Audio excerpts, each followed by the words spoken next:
Good morning, सुप्रभात, खम्मा गणी, राम राम सभी दोस्तों को। स्वागत है आप सभी का राजस्थान करंट अफेयर्स के अंदर।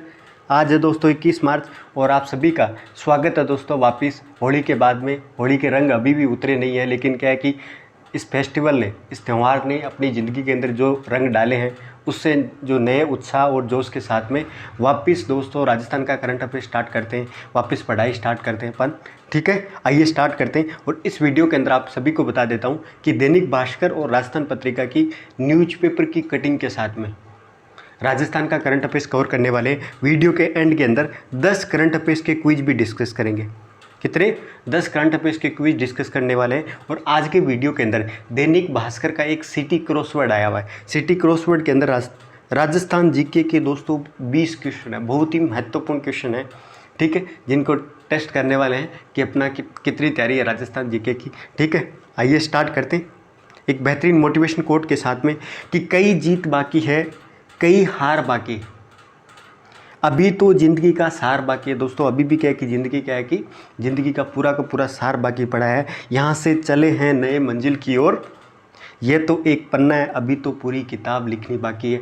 ये जो जिस तरह के जैसे जैसे होली के बाद में जो नए रंग के साथ में अपन ने क्या है कि जो भी ताजगी वगैरह होली के त्यौहार से जो हासिल की है, ठीक है, उससे जिस तरह के कदम वगैरह अपन कंपटीशन की ओर बढ़ाएंगे दोस्तों, तो आप हर कदम पे इतिहास लिखने वाले हो, ये मुझे पूरा भरोसा है। आइए स्टार्ट करते हैं। सबसे पहले एक नई कमेटी गठित की गई है, राजस्थान सरकार के द्वारा एक नई कमेटी गठित की गई है जो बहुत ही इंपॉर्टेंट है दोस्तों। नए जिलों को बनाने को लेके राम लुभाइया की अध्यक्षता के अंदर, किसकी अध्यक्षता के अंदर? राम लुभाइया की अध्यक्षता। ठीक है, ये लुभाएंगे लोगों को कि उनको राजस्थान सरकार का है कि जैसे जैसे इलेक्शन आने वाले हैं तो इनको लुभाने के लिए बोला है कि आप नए जिलों का निर्माण करिए। ठीक है, तो नए जिलों को निर्माण को लेके राम लुभाया की अध्यक्षता के अंदर कमेटी गठित की है सीएम गहलोत ने। एक उच्च स्तरीय कमेटी है जिसको अपनी 6 माह के अंदर अंदर रिपोर्ट देनी है।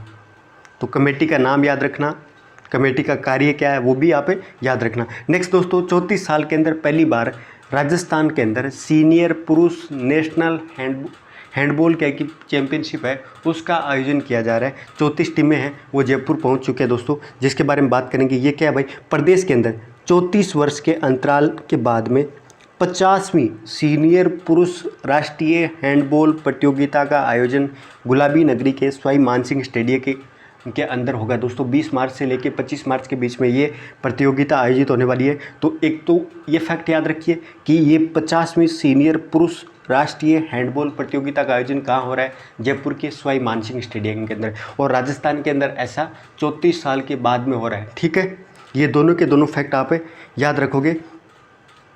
और इसमें क्या कि हैंडबॉल के अंदर 34 क्या की टीमें वगैरह हैं वो भाग लेने वाली है दोस्तों। लेकिन इससे पहले 1988 के अंदर राजस्थान हैंडबॉल जो प्रतियोगिता थी पुरुष और महिलाओं का आयोजन 22 से 25 दिसंबर 1988 को चौगान स्टेडियम के अंदर हुआ था। इससे पहले क्या है कि 1988 के अंदर ये प्रतियोगिता आयोजित की गई थी। और 34 साल के बाद में क्या है कि वापस ये प्रतियोगिता है वो राजस्थान के अंदर सवाई मानसिंह स्टेडियम है, वहाँ पे इंडोर एक्टिविटी के अंदर ये कार्यक्रम आयोजित होगा। राजस्थान का सफ़र हैंडबॉल के अंदर राजस्थान का जो सफ़र है वो 1999 के अंदर पुणे के अंदर आयोजित की गई थी। राष्ट्रीय सीनियर हैंडबॉल क्या की जो प्रतियोगिता है वो पुणे के अंदर आयोजित की गई थी। और राजस्थान की जो टीम है उसने रजत पदक जीता था 1999 के अंदर। 2003 है भिलाई के अंदर, छत्तीसगढ़ के भिलाई के अंदर आयोजित की गई थी। तब भी क्या है कि राजस्थान की जो टीम है उसने रजत पदक जीता था। और 2021 के अंदर इंदौर के अंदर पिछली जो हैंडबॉल प्रतियोगिता है यानी 49वीं क्या है कि सीनियर राष्ट्रीय पुरुष हैंडबॉल क्या की प्रतियोगिता है वो इंदौर मध्य प्रदेश के अंदर आयोजित की गई थी 2021 के अंदर। और राजस्थान की जो टीम है उसने कांस्य पदक जीता था। तो ये राजस्थान का क्या कि सफ़र है किसके अंदर? हैंडबॉल के अंदर। तो ये सारे के सारे आप फैक्ट याद रखोगे। 1999 के अंदर पुणे के अंदर क्या कि रजत पदक जीता था, 2003 के अंदर रजत पदक जीता था भिलाई के अंदर। और जो नया वाला है 2021 वाला, पिछली जो सीनियर प्रतियोगिता थी पुरुष हैंडबॉल प्रतियोगिता, उसके अंदर कांस्य पदक जीता था राजस्थान की टीम ने पहली बार।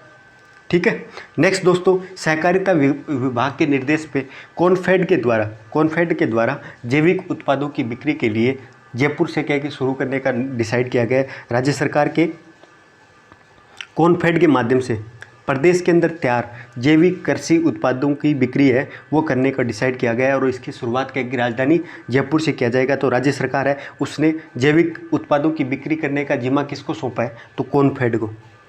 ये कॉनफेड और राजफेड है जिनके बारे में आपको आगे बताने वाला हूँ दोस्तों। बट यहाँ पे ये चीज़ ध्यान रखिए कि सहकारिता विभाग के द्वारा, राजस्थान सरकार के द्वारा जैविक उत्पादों की बिक्री का जिम्मा किसको सौंपा गया है, तो कॉनफेड के द्वारा। और कहाँ से बिक्री स्टार्ट होगी भाई, ये राजधानी जयपुर से स्टार्ट होने वाली, ठीक है, इतना याद रखना। और यहाँ पे एक और फैक्ट है दोस्तों, श्री कुमार ने ये बोला गया है कि आगामी 2 वर्षों के अंदर राजस्थान के अंदर 4171 नई ग्राम सेवा सहकारी समितियों का गठन किया जाना है। ये बजट के अंदर भी बोला गया था। और अभी सहकारिता विभाग के जो सचिव है उनके द्वारा भी बोला है कि आगामी 2 वर्षों के अंदर 4171 की नई ग्राम सहकारी समितियाँ हैं उसका गठन किया जाएगा, ठीक है। तो राजफेड और आपको कॉनफेड के बारे में बताता हूँ। तो राजफेड का जो दोस्तों पूरा नाम है राजस्थान राज्य क्रय विक्रय सहकारी संघ।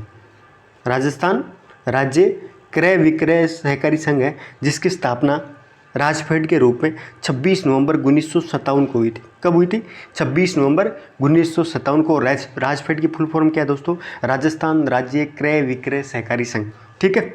249 क्रय विक्रय सहकारी समितियाँ हैं उसके माध्यम से भारत सरकार के द्वारा घोषित न्यूनतम समर्थन मूल्य के आधार पे कृषि उपज है उसकी खरीद की करती है। ये बिचौलिए के तौर पे काम करती है दोस्तों, ताकि क्या कि बिचौलिया वगैरह है उन जो बिचौलिया वगैरह उनको बाहर करके खुद एक संस्था के रूप में न्यूनतम समर्थन मूल्य के माध्यम से कृषि उत्पाद है उसका क्रय विक्रय ये सहकारी संघ के रूप में करती है, ठीक है, जिसकी स्थापना 1957 के अंदर हुई थी। जबकि राजस्थान राज्य सहकारी उपभोक्ता संघ यानी कॉनफेड है दोस्तों, इसकी स्थापना कब हुई थी, राजस्थान राज्य सहकारी उपभोक्ता संघ है। वो क्या है, क्रय विक्रय संघ है, क्रय विक्रय सहकारी संघ है जिसकी स्थापना 1957 के अंदर, जिसका राजफेड भी कहते हैं शॉर्ट टर्म के रूप में। जबकि कॉनफेड है उसकी स्थापना 23 मार्च 1967 को हुई थी, 23 मार्च 1967 को हुई थी। और इसके द्वारा राज्य के विभिन्न जिलों के अंदर सहकारी संस्थाओं से अधिकृत डीलर के माध्यम से जो अनियंत्रित वस्तुओं का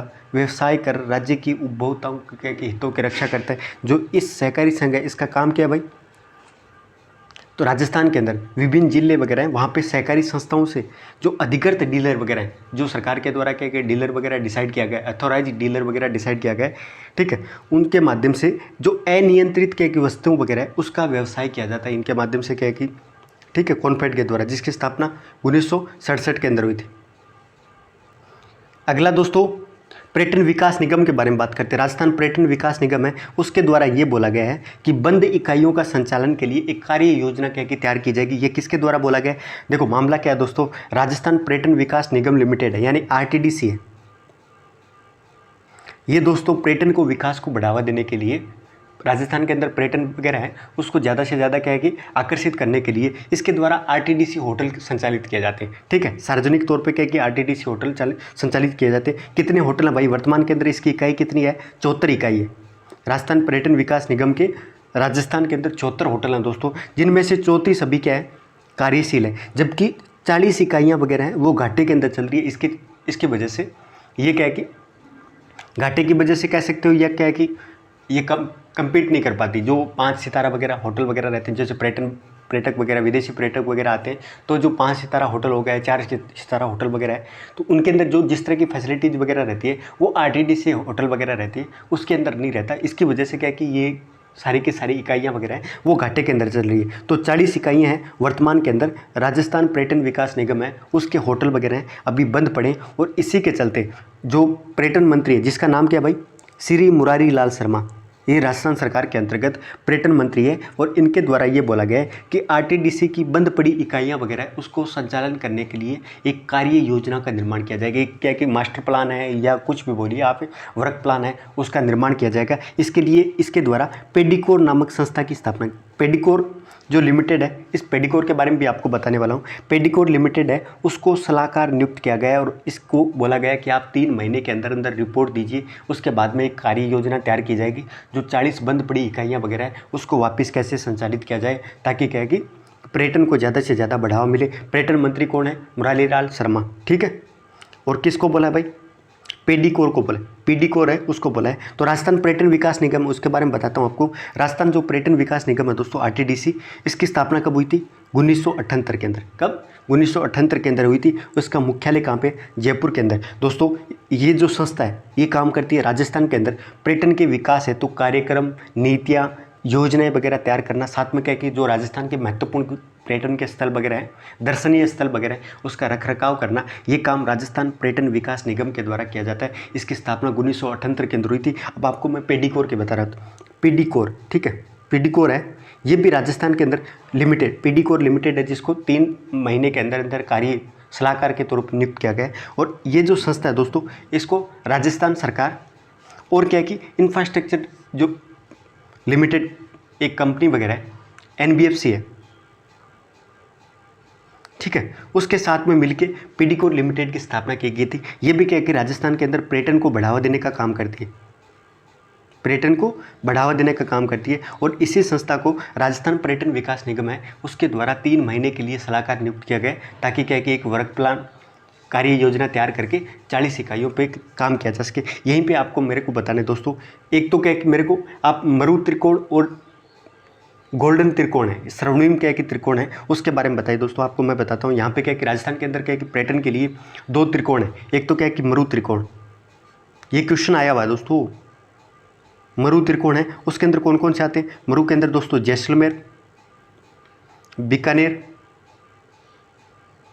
और जोधपुर, ये मरु त्रिकोण के अंदर आते हैं, ठीक है। बाड़मेर नहीं आता, पिछली बार आरएस के अंदर ये क्वेश्चन आया है, कई है ना बाड़मेर करके आ गए थे मरु त्रिकोण के अंदर। तो मरु त्रिकोण के अंदर जैसलमेर, बीकानेर और जोधपुर है दोस्तों। जबकि क्या है कि गोल्डन त्रिकोण है, राजस्थान के अंदर 2 ही त्रिकोण है। गोल्डन त्रिकोण के अंदर दिल्ली, आगरा और जयपुर, ये गोल्डन त्रिकोण के अंदर आता है। गोल्डन त्रिकोण के अंदर कौन कौन? जयपुर, आगरा और दिल्ली आता है दोस्तों। तो ये दोनों के दोनों चीज़ है, वो आप याद रखना। नेक्स्ट दोस्तों, मुख्यमंत्री युवा संबल योजना के बारे में बात करते हैं।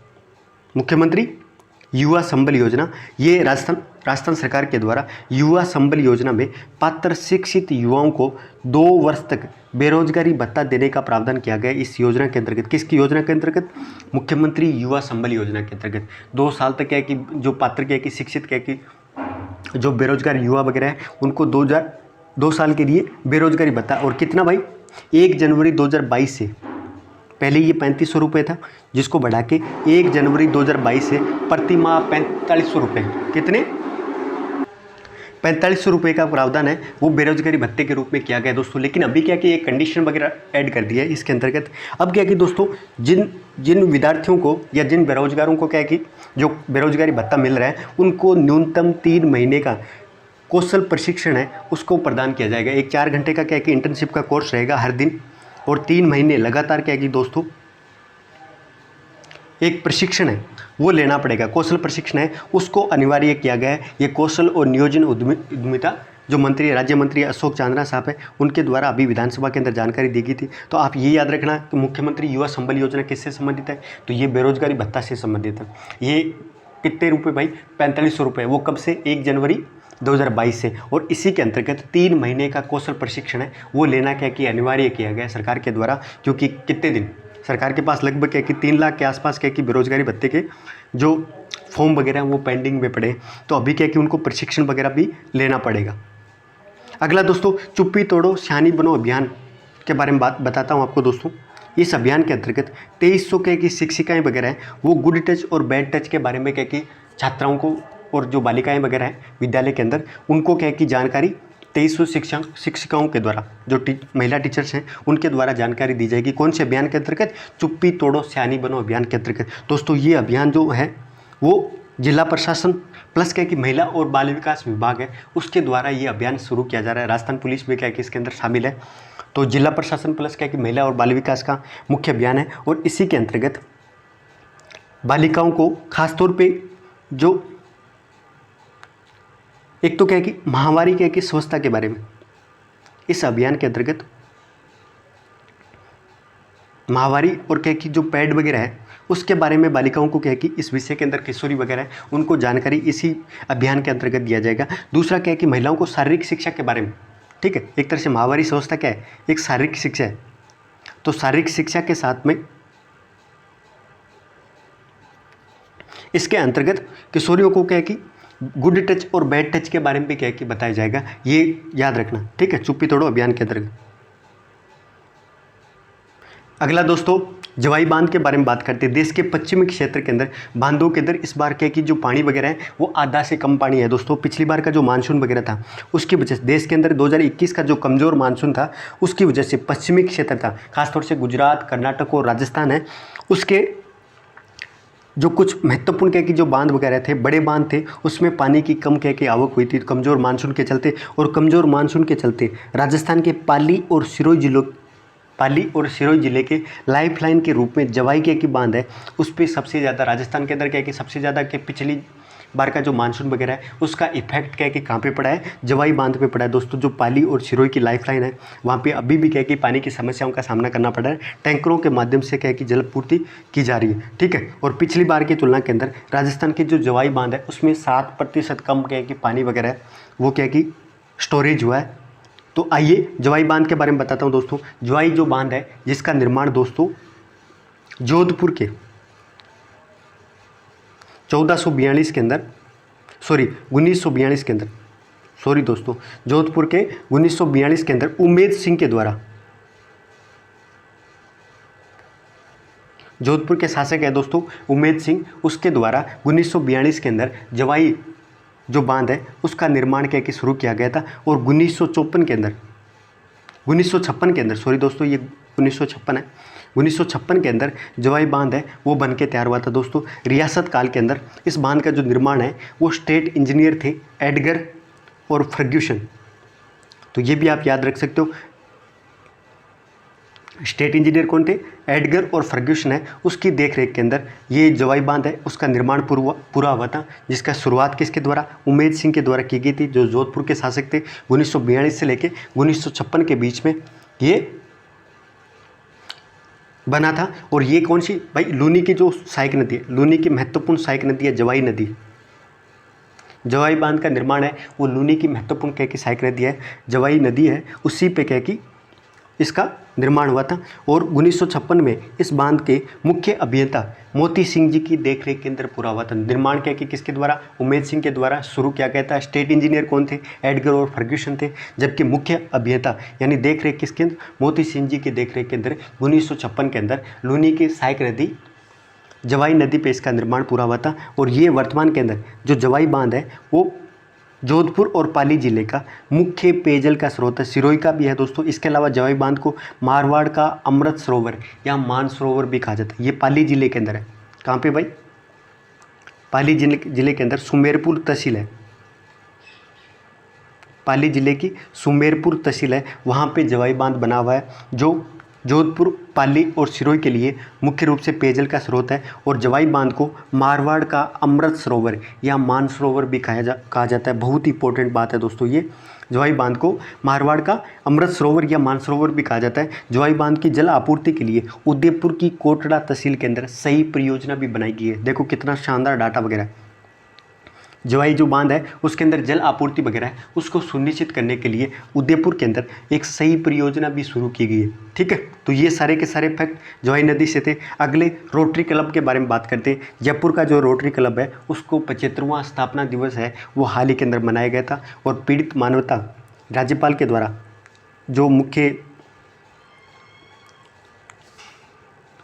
राज्यपाल क्या है कि कलराज मिश्र है, उनके द्वारा क्या है कि स्थापना दिवस के अंदर भाग लिया था। रोटरी क्लब जयपुर है जिसकी स्थापना कब हुई थी, 75 साल हो गए उसको स्थापना को। और ये दोस्तों जो रोटरी क्लब वगैरह रहते हैं ये मानवता के लिए काम करते हैं, ठीक है। मनुष्य जीवन के अंदर जो भी प्रॉब्लम वगैरह रहती है उसमें सेवा भाव से जो भी सामाजिक सेवा के तौर पर क्या कि ये करते रहते हैं। तो इतना याद रखना कि रोटरी क्लब जयपुर है उसको स्थापित हुए कितने साल हो गए, 75 साल हो गए। और इनका काम क्या है भाई, मानवता सेवा, क्या भाई, मानवता सेवा, ठीक है। अगला दोस्तों विश्व गौरैया दिवस के बारे में बात करते हैं। 20 मार्च को अपने को क्या बोलते हैं, इसको गौरैया बोलते हैं, जबकि अपन क्या बोलते हैं, चिड़ी बोलते हैं, ठीक है। तो 20 मार्च को हर साल विश्व गौरैया दिवस मनाया जाता है। यह याद रखोगे। ये दोस्तों बिहार और दिल्ली दोनों राज्यों की क्या है, राज्य पक्षी है।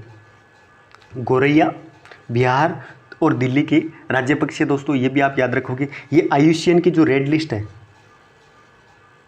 उसमें कम संकटग्रस्त श्रेणी के अंदर आती है, कम संकटग्रस्त क्या की श्रेणी के अंदर आती है, ये भी आप याद रख सकते हो। दिल्ली और क्या कि बिहार राज्य है, उसका राज्य पक्षी के रूप में भी क्या कि गोरैया है। और ये जो मनाना स्टार्ट हुआ था 2010 के अंदर क्या कि विश्व गोरैया के संरक्षण के लिए विश्व गोरैया दिवस क्या कि स्टार्ट हुआ था। और इस बार की थीम क्या है भाई, आई लव सपेरो, ठीक है, आई लव क्या कि सपेरो। ये 2022 की विश्व गौरैया दिवस है, उसकी थीम है। 20 मार्च को विश्व गौरैया दिवस मनाया जाता है, ये भी आप याद रखोगे। नेक्स्ट दोस्तों, हुपरो में CNG राज्य के अंदर राज्य का पहला निगम होगा जहाँ पे 200 क्या कि हुपर, जो कचरा वगैरह उठाने के लिए जो हुपर वगैरह आते हैं अपने, उनमें क्या कि CNG से क्या कि संचालित हो गए। और ये प्रदेश का पहला क्या कि कौन सा नगर निगम है भाई, जयपुर हेरिटेज। तो हेरिटेज नगर निगम है, उसके प्रशासन के द्वारा कचरा संग्रहण करने के लिए हुपरों को CNG से संचालित करवाने का सोचा है। और 200 हुपर वगैरह है वो क्या कि उसका क्या कि चालू भी कर दिए हेरिटेज के अंदर, ठीक है। हेरिटेज नगर क्या कि निगम है, उसके द्वारा ये किया जा रहा है। एक तो क्या कि पर्यावरण के लिए लाभदायक है, साथ में क्या कि इस कदम से क्या कि राजस्व को भी क्या कि फायदा होगा, क्योंकि CNG वगैरह वर्तमान के अंदर क्या कि पेट्रोल वगैरह है, उसके भाव आपको पता है किस तरह क्या कि पेट्रोल क्या कि आसमान चढ़ रहा है। तो इसीलिए क्या कि CNG से एक तरह से क्या कि जो नगर निगम है उसको राजस्व का नुकसान भी कम होगा। और साथ में क्या कि पर्यावरण के लिए भी क्या कि CNG वगैरह है वो बहुत फायदेमंद रहती है। और ये राजस्थान का पहला नगर निगम है, उसके द्वारा CNG आधारित क्या कि हुपर वगैरह चलाए गए। नेक्स्ट दोस्तों, मेगा टेक्सटाइल क्या कि पार्क के बारे में बात करते हैं। राज्य सरकार के द्वारा देश भर के अंदर केंद्रीय सहायता से प्रस्तावित 7 प्रधानमंत्री mega integrated textile reason and appraisal के पार्क है। सरकार के द्वारा आत्मनिर्भर के केंद्र सरकार के द्वारा आत्मनिर्भर भारत के अंतर्गत एक स्कीम शुरू की गई थी, जिसका नाम है दोस्तों PM मित्रा। तो PM मित्रा क्या की जो स्कीम थी, PM मित्रा क्या की जो स्कीम थी दोस्तों, वो किससे संबंधित थी। इसमें क्या कि 7 क्या कि देश के अंदर 7 प्रधानमंत्री mega integrated textile reason and appraisal park की क्या की स्थापना की। मेगा क्या कि इंटीग्रेटेड क्या कि सूती वस्त्र के क्या कि पार्क वगैरह है वो स्थापित किए जाने थे PM मित्रा के अंतर्गत। और इसी के अंतर्गत राज्य सरकार के द्वारा जोधपुर के अंदर, जोधपुर के कांकणी के अंदर, कहाँ पे, जोधपुर के कांकणी है। पहले क्या कि भीलवाड़ा की बात हो रही थी, लेकिन अभी क्या कि राज्य सरकार के द्वारा जोधपुर के कांकणी के अंदर PM मित्रा के अंतर्गत एक मेगा पार्क है, मेगा टेक्सटाइल पार्क है, उसको स्थापित करने के लिए राज्य सरकार के द्वारा, केंद्र सरकार है उसको आवेदन किया गया। पार्क के लिए राज्य सरकार की ओर से क्या किया गया, औपचारिक आवेदन है वो केंद्र सरकार को सौंप दिया गया। हालांकि ये 500 करोड़ रुपए का इसमें केंद्रीय सहायता मिलती है केंद्र सरकार के द्वारा। ये PM मित्रा के अंतर्गत एक मेगा टेक्सटाइल पार्क है, उसको 500 करोड़ रुपए प्रदान किए जाते हैं सहायता के तौर पे। हालांकि अभी भी क्या कि केंद्र से मंजूरी नहीं मिली है, राज्य सरकार के द्वारा एक तरह से औपचारिक आवेदन किया गया है, ठीक है। एप्लीकेशन डाली गई है कि यहाँ पे हमारे क्या कि जोधपुर की कांकड़ी है, वहाँ पे मेगा टेक्सटाइल पार्क है, उसकी स्थापना की जाए। ये राज्य सरकार के द्वारा पहल की गई है। जोधपुर विकास जो प्राधिकरण है उसके द्वारा 200 एकड़ भूमि भी के आवंटित वगैरह है वो किए जाने का प्रस्ताव है, वो सरकार को भेज दिया गया। रिको के द्वारा ये टेक्सटाइल पार्क है वो डेवलप होगा, विकसित किया जाएगा जोधपुर के कांकड़ी के अंदर। नेक्स्ट दोस्तों, रेलवे के कोच उत्पादन कार्यक्रम है उसके अंदर बदलाव किया गया है। मैं आपको वंदे भारत ट्रेन के बारे में बताता हूँ दोस्तों। जो वंदे भारत ट्रेन है वो 160 किलोमीटर प्रति घंटा की रफ्तार से 2018-19 के अंदर, ठीक है, ये क्या है कि प्रथम सेमी हाई स्पीड ट्रेन है। वंदे भारत की ट्रेन है वो 160 किलोमीटर की प्रति घंटा के हिसाब से इसकी स्पीड वगैरह रहती है। और ये देश की प्रथम सेमी हाई स्पीड की ट्रेन है, ठीक है, जिसको ट्रेन 18 के नाम से भी जाना जाता है, ट्रेन 18 के नाम से भी जाना जाता है। और ये जो पहली ट्रेन है वो दिल्ली और वाराणसी के बीच में, उत्तर प्रदेश के वाराणसी शहर है वहाँ दोनों के बीच में क्या कि सबसे पहले स्टार्ट किया गया था 2019 के अंदर। और ये मेक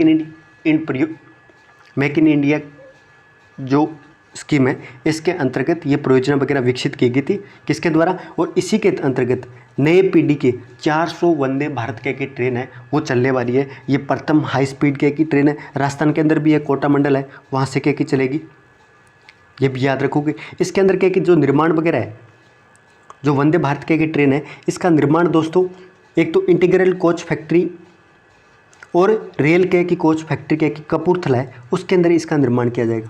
कहाँ पे निर्माण किया जाएगा? इंटीग्रल कोच फैक्ट्री है कपूरथला, वहाँ पे क्या है कि वंदे भारत के की ट्रेन वगैरह है उसका निर्माण किया जाएगा। रैक सिस्टम के अंदर बदलाव किया गया। पहले क्या था, ट्रेन के डिब्बे के अंदर 45 रैक थे, उसको बढ़ा के 75 रैक किए गए। तो अभी ट्रेन के जो डिब्बे वगैरह हैं वो चेंज किए गए, जबकि ये प्रथम सेमी हाई स्पीड ट्रेन है। अगला दोस्तों, वर्ल्ड हैप्पीनेस के इंडेक्स के बारे में बात करते हैं। और वर्ल्ड के हैप्पीनेस के मामले के अंदर फिनलैंड के विश्व के अंदर सबसे खुशहाल देश है। एक रैंकिंग जारी की गई है वर्ल्ड हैप्पीनेस रिपोर्ट के द्वारा। भारत ने अपना क्या कि खराब प्रदर्शन है वो जारी रखा है, क्योंकि भारत के अंदर कोई भी लोग है वो खुश नहीं है। ठीक है, हम हालांकि क्या कि भारत की जो स्थिति है पिछले साल की तुलना के अंदर 139वें रैंकिंग की तुलना के अंदर मामूली सा क्या कि भारत के अंदर अब की बार क्या कि सुधार हुआ है। 136वीं रैंकिंग है। कितने देश है भाई? 146 देशों के अंदर भारत क्या कि 136वें स्थान पे है। पिछली बार 139वें स्थान पे था, यानी 2021 के अंदर वर्ल्ड हैप्पीनेस रिपोर्ट है उसमें भारत का स्थान 139वां था। 3 अंकों के सुधार के साथ में 2022 की रिपोर्ट है उसमें 136वां स्थान है। याद रखना, ये रैंकिंग है वो किसके द्वारा जारी की जाती है? SDSN, UN के अंतर्गत ही क्या कि सस्टेनेबल डेवलपमेंट सस्टेन नेटवर्क वगैरह SDN के SN के द्वारा ये रिपोर्ट वगैरह जारी की जाती है। 146 देशों की रिपोर्ट है, जिसके अंदर सबसे खुशहाल देश के रूप में कौन है भाई? फिनलैंड। ये यूरोपियन कंट्री है दोस्तों। ठीक है, इसमें क्या कि अफगानिस्तान ने क्या कि अंतिम पायदान पे, इस रिपोर्ट के अंदर अफगानिस्तान क्या कि अंतिम पायदान पे है, जबकि पहले स्थान पे है फिनलैंड वगैरह। ये भी याद रखोगे। भारत के पड़ोसी देशों के अंदर बात करें तो नेपाल क्या कि 84 स्थान पे है, बांग्लादेश 94वें स्थान पे, पाकिस्तान भी हमसे खुश है। पाकिस्तान भी क्या कि 121वें स्थान पे दोस्तों। ठीक है, और श्रीलंका क्या कि 127वें स्थान पे। तो भारत के तुलना के अंदर क्या कि ये सारे के सारे जितने भी क्या कि पड़ोसी देश हैं वो सारे के सारे क्या कि भारत की तुलना के अंदर बेहतरीन क्या कि इस इंडेक्स के अंदर क्या है परफॉर्मेंस वगैरह दी है। और वर्ल्ड हैप्पीनेस की रिपोर्ट है वो sustainable UN sustainable development solution network द्वारा क्या कि हर साल जारी की जाती है। भारत की रैंकिंग है 136वीं और सबसे खुशहाल देश कौन सा है? फिनलैंड। ठीक है, और सबसे एंड के अंदर है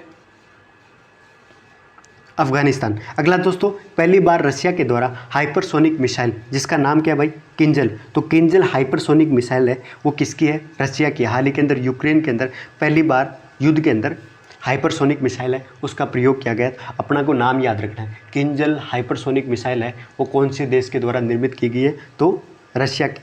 ठीक है, अगला दोस्तों, सिटी क्रॉसवर्ड के बारे में बात करते हैं। इतना शानदार क्वेश्चन है राजस्थान जीके के, आपको जल्दी जल्दी मैं आपको बताने वाला हूँ। सबसे पहले, रामदेव जी को दूसरे किस नाम से जाना जाता था? तो रामदेव जी को रामसा पीर के नाम से जाना जाता था। तो दोस्तों पहला क्वेश्चन है, रामदेव जी को दूसरे किस नाम से जाना जाता था? तो 5 अक्षर के अंदर बताना है। तो रामसा पीर के नाम से जाना जाता था। अगला, राजस्थान का कौन सा अनाज सबसे ज़्यादा खाया जाता है? कितना महत्वपूर्ण क्वेश्चन है दोस्तों, इसको स्टार मार्क कर लीजिए। राजस्थान के अंदर सबसे ज़्यादा बाजरा जो अनाज है वो राजस्थान के अंदर सर्वाधिक खाया जाता है। ठीक है, खान पान के अंदर क्या कि सर्वाधिक उपयोग है वो बाजरे का प्रयोग किया जाता है। अगला दोस्तों, उदयपुर, चित्तौड़गढ़, प्रतापगढ़, राजसमंद, भीलवाड़ा को मेवाड़ कहा जाता है।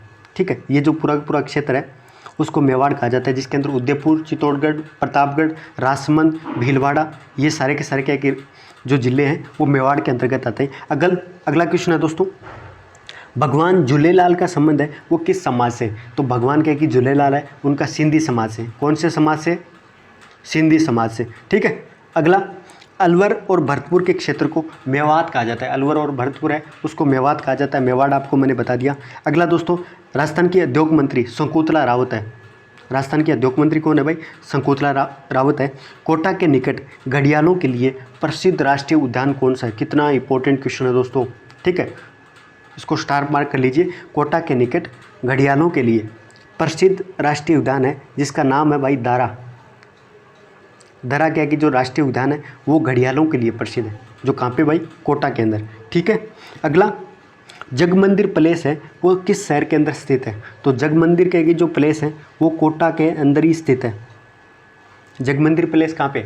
सिटी लेक प्लेस क्या कि उदयपुर के अंदर है, वैसे क्या कि जगमंदिर क्या कि प्लेस है वो कोटा शहर के अंदर। ये याद रखोगे। जल महलों की नगरी, जल महलों की नगरी किसे कहते हैं भाई? डी को भरतपुर की डीग है उसको क्या कि जल महलों की नगरी के नाम से जाना जाता है, ये याद रखोगे। अगला दोस्तों सिद्ध श्री, इसका क्या है पूरा, सिद्ध श्री खेम बाबा, सिद्ध श्री खेमा बाबा है, उसका मंदिर है वो कौन से तहसील के अंदर है, तो बायतू तहसील के अंदर है। ठीक है। अगला दोस्तों परशुराम महादेव मंदिर राजसमंद और किस जिले की सीमा पे स्थित है दोस्तों, तो परशुराम के महादेव के की जो मंदिर है वो राजसमंद और पाली की सीमा पे स्थित है, ये याद रखो कि परशुराम महादेव का। नेक्स्ट दोस्तों मीराबाई का जन्म पाली के कुड़की नामक स्थान पे क्या कि जन्म हुआ था, लेकिन तहसील का नाम पूछ रहे हैं तो जैतारण तहसील, तो पाली के जैतारण तहसील के अंदर कुड़की नामक स्थान पे मीराबाई का जन्म हुआ था। ठीक है। अगला दोस्तों वंशावली संरक्षण संवर्धन अकादमी के अध्यक्ष कौन है, वंशावली संरक्षण और संवर्धन अकादमी के अध्यक्ष हैं दोस्तों राम सिंह। कौन है भाई, राम सिंह। शाहपुरा तहसील के अजीतगढ़ अमरसर की पहाड़ियों से कौन सी नदी निकलती है दोस्तों, तो ये शाहपुरा जो भीलवाड़ा की जो तहसील है जहाँ पे क्या कि अमरसर के की पहाड़ियाँ, तो अमरसर की पहाड़ियाँ कहाँ पे स्थित है, भीलवाड़ा के अंदर। भीलवाड़ा के अंदर अमरसर की क्या की पहाड़ियाँ दोस्तों, वहाँ से क्या कि कौन सी नदी निकलती है, साबी नदी। कौन सी, साबी नदी। ठीक है। अगला दोस्तों ग्रामीण विकास और पंचायती राज मंत्री कौन है, तो रमेश चंद मीणा है, वो ग्रामीण विकास एवं पंचायती राज मंत्री हैं। मल्लीनाथ का जो पशु मेला है वो कहाँ पे भाई, ये है बाड़मेर के अंदर। बाड़मेर के अंदर मल्लीनाथ का क्या पशु मेला है वो बढ़ता है दोस्तों, चैत के अंदर ये बढ़ता है। परमाणु विद्युत गृह कहाँ पे स्थित है, कोटा के क्या की राउत भाटा के अंदर। कहाँ पे, राउत भाटा के अंदर दोस्तों परमाणु विद्युत गृह स्थित है। अपनी हवेलियों और भित्ति चित्रों के लिए प्रसिद्ध शेखावटी के इस नगर का पुराना नाम कोलासर था दोस्तों। ये चूरू जिले के अंदर जो कोलासर है उसको रत्नगढ़ वर्तमान के अंदर किस नाम से जाना जाता है, रत्नगढ़। ये चूरू जिले की रत्नगढ़ तहसील है जिसको हवेलियों और भित्ति चित्रों के लिए शेखावटी के अंदर ये प्रसिद्ध है, जिसका पुराना नाम क्या था, कोलासर, जो वर्तमान के अंदर क्या है, रत्नगढ़। ठीक है। इसके अंदर क्या है कि इस तहसील के अंदर जो हवेलियां वगैरह शेखावटी क्षेत्र के अंदर ये भित्ति चित्रों के लिए प्रसिद्ध है। किसके लिए, भित्ति चित्रों के लिए प्रसिद्ध है। अगला दोस्तों कार्तिक पूर्णिमा के दिन कपिल मुनि का जो मेला वगैरह है वो कहाँ पे बढ़ता है भाई, ये बीकानेर के कोलायत के अंदर, नोखा तहसील है, वहाँ पे क्या है कि कोलायत है, वहाँ पे कपिल मुनि साहब है, उनका कार्तिक पूर्णिमा के दिन मेला वगैरह बढ़ता है। लोक देवताओं की स्तुति गायन करने वाले एक समुदाय जो पाबूजी महाराज है उनके क्या है कि जो लोक गायन है वो भोपा समुदाय के द्वारा, किसके द्वारा, भोपा समुदाय के द्वारा। अगला दोस्तों मुख्य रूप से भील मीणा आदिवासियों का लेकिन पूरे राजस्थान का पारंपरिक क्या कि लोक नृत्य के रूप में जाना जाता है। 2 अक्षर के अंदर बताना है। ये मुख्य रूप से भील और जो मीणा जनजाति है उसके द्वारा के आदिवासियों के द्वारा क्या कि इनका प्रमुख नृत्य है, लेकिन क्या कि राजस्थान का एक पारंपरिक लोक नृत्य है जिसको गैर नृत्य के नाम से भी जाना जाता है। किस नृत्य से, गैर नृत्य के नाम से भी जाना जाता है। तो ये सिटी क्रॉसवर्ड के 20 राजस्थान जीके के क्वेश्चन थे दोस्तों। अब दिल्ली करंट अफेयर्स के क्विज देख लेते हैं जल्दी जल्दी दोस्तों, आज तो लेट हो गए। सबसे पहले केंद्र सरकार ने एक बड़ा फैसला लेते हुए हाल ही के अंदर मार्च 2022 से निलंबित 5 वर्षीय ई पर्यटक वीजा है वो कितने देशों के नागरिकों हेतु तत्काल रूप से प्रभावित क्या कर दिया भाई, प्रभाव में बहाल कर दिया गया सरकार के द्वारा। कितने देश भाई, 156 देशों को जो मार्च 2022 में कोविड की वजह से क्या है कि सरकार के द्वारा जो ई पर्यटक वीज़ा है, ई टूरिस्ट वीज़ा वगैरह है उसको निलंबित किया गया था सरकार के द्वारा, जिसको बहाल कर दिया गया 156 देशों। अगला वन और पर्यावरण जलवायु परिवर्तन मंत्रालय है उसके द्वारा देश के कितनी प्रमुख नदियों को कायाकल्प करने के लिए एक परियोजना की घोषणा की गई है, तो 13 नदियों। ये जलवायु परिवर्तन मंत्रालय है उसके द्वारा 13 प्रमुख नदियाँ हैं उसकी कायाकल्प करने के लिए परियोजना वगैरह है उसकी घोषणा की है। नेक्स्ट दोस्तों भारत का पहला डिजिटल वाटर डेटा बैंक है इक्विवोरियम। भारत का पहला डिजिटल वाटर की डेटा बैंक है उसकी स्थापना कौन से राज्य के द्वारा पहली बार की गई है, तो कर्नाटक के अंदर। कर्नाटक के अंदर ये पहला डिजिटल वाटर डेटा बैंक की स्थापना की जा रही है। अगला हाल ही के अंदर संयुक्त राष्ट्र महासभा ने इस्लामाफोबिया का मुकाबला करने के लिए कौन सी तारीख को अंतर्राष्ट्रीय दिवस घोषित करने के लिए पाकिस्तान सरकार के द्वारा ये प्रस्ताव लेके आई थी, भारत के द्वारा विरोध भी किया गया था दोस्तों, इस्लामोफोबिया वगैरह, ठीक है। इस्लाम की वजह से जो वर्तमान के अंदर जिस तरह का खौफ वगैरह या फोबिया वगैरह बढ़ता जा रहा है, उसको काउंटर करने के लिए अंतर्राष्ट्रीय दिवस मनाने की घोषणा है वो संयुक्त राष्ट्र की महासभा के द्वारा की गई है। और ये डेट कौन सी है भाई?